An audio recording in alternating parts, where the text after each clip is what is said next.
বড় পর্দায় নাকি আবারও একসঙ্গে দেখা যাবে প্রসেনজিৎ আর দেবশ্রী রায়কে, তার সঙ্গে বাড়তি পাওনা ঋতুপর্ণা সেনগুপ্ত।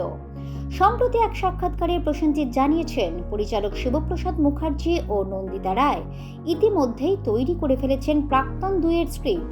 আর এই সিকুয়েলে তাঁদের প্রথম পছন্দ হিসাবে রয়েছে তিন সুপারস্টার প্রসেনজিৎ, দেবশ্রী এবং ঋতুপর্ণা।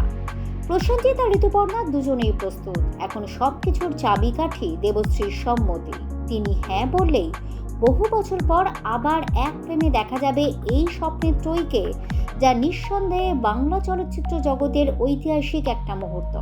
উল্লেখ্য, প্রসেনজিতের প্রথম স্ত্রী দেবশ্রী। সময় বদলেছে, সম্পর্কের পথ আলাদা হয়েছে, কিন্তু পরস্পরের প্রতি শ্রদ্ধা আজও অটুট। এখন দেবশ্রী রায় রাজি হলে প্রাক্তন দুই নিঃসন্দেহে বক্স অফিস কাঁপাবে। সব রকম খবরে আপডেট পেতে চোখ রাখুন দৃষ্টিভঙ্গিতে।